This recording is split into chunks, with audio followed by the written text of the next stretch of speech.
শিরোনাম অতল গহ্বরের ডাক। ১৯৮২ সালের গ্রীষ্মকাল। পূবের দিগন্তে ভোরের রক্তিম আভা তখনও পুরোপুরি ফোটেনি। ভৈরবপুর গ্রামের শ্মশানকালী মন্দিরের পূজারী রতিকান্ত ভট্টাচার্য বয়স ৭০-এর কোঠায়, হাতে প্রদীপের শিখা আর কাঁধে গামছা ঝুলিয়ে শ্মশানের পথে রওনা হয়েছিলেন।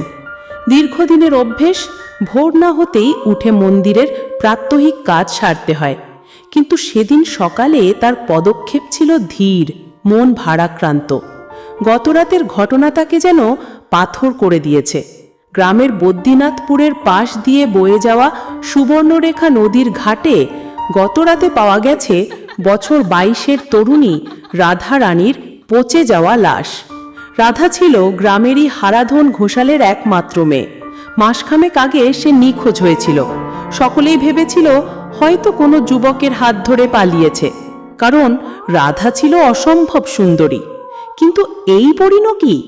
রতিকান্তবাবু মনে মনে শিউরে উঠলেন। গ্রামের পঞ্চায়েত প্রধান সুরেন মণ্ডল খবরটা পেয়েই ছুটে এসেছিলেন।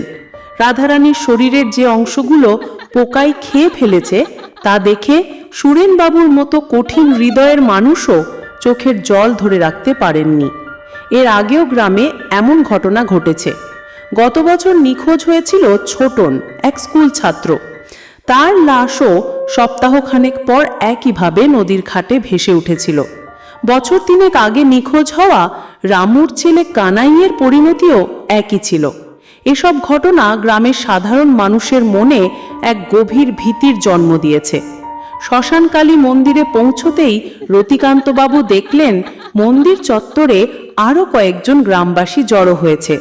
সুরেন মণ্ডল, বঙ্কিম সর্দার এবং স্থানীয় ডাক্তার হরিদয়াল, সবার মুখেই চিন্তার কালো মেঘ। কালীঘাট কি বলছে ভট্টাচার্য মশাই? সুরেন মণ্ডল প্রশ্ন করলেন, তার গলায় চাপা উদ্বেগ। রতিকান্তবাবু দীর্ঘশ্বাস ফেলে বললেন, কালীঘাট কি বলি অশান্তির ইঙ্গিত দিচ্ছে সুরেন। মনে হচ্ছে কোনো অশুভ শক্তি গ্রামকে গ্রাস করতে চাইছে।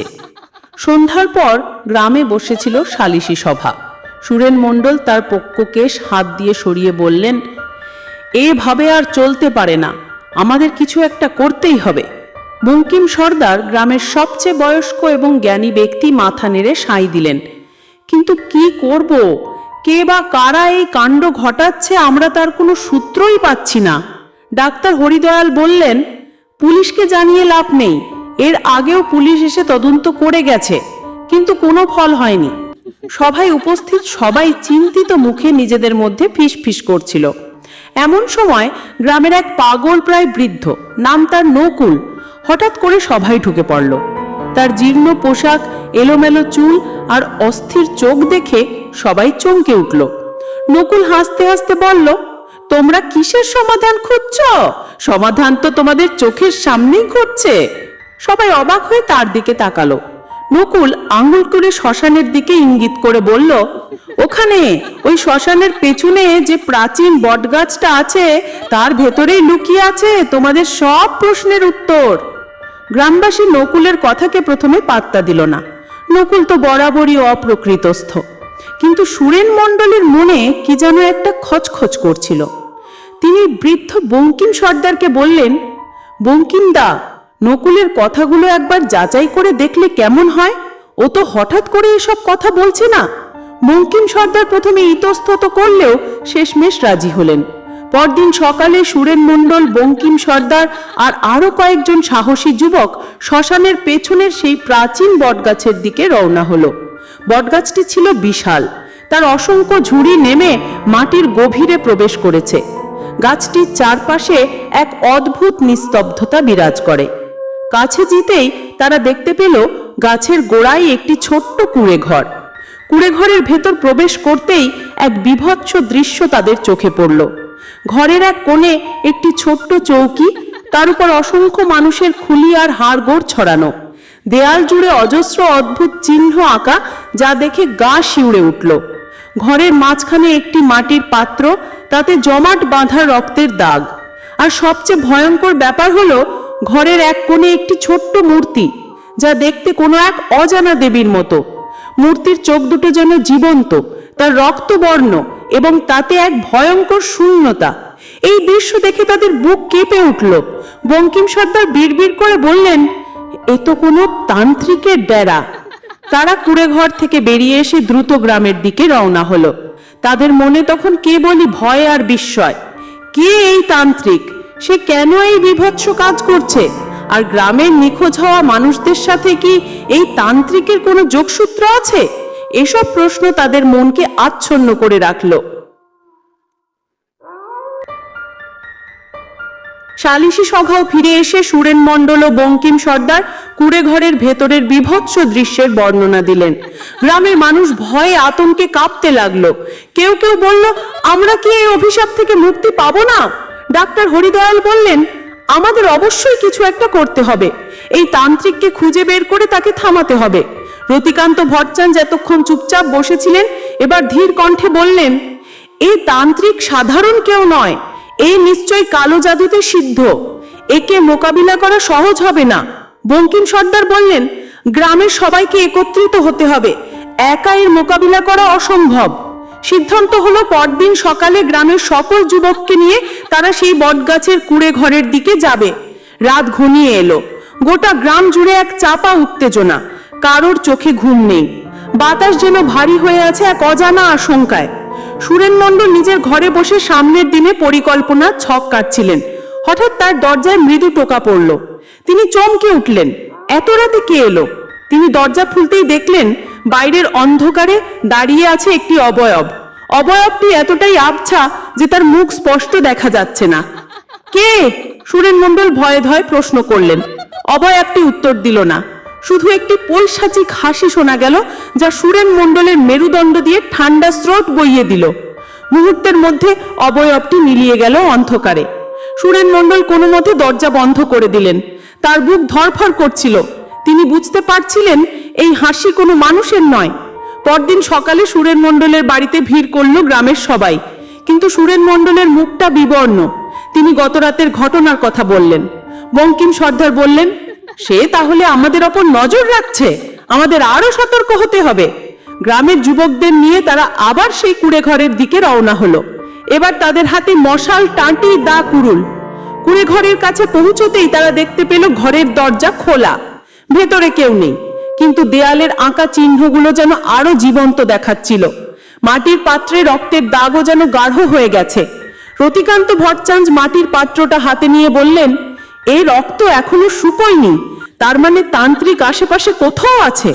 হঠাৎ কুঁড়ে ঘরের ভেতর থেকে একটি তীক্ষ্ণ চিৎকারের শব্দ ভেসে উঠল। তারা চমকে উঠল। তারা দ্রুত শব্দ অনুসরণ করে ঘরের পেছনের দিকে গেল। সেখানে একটি ছোট্ট সুড়ঙ্গবত পথ।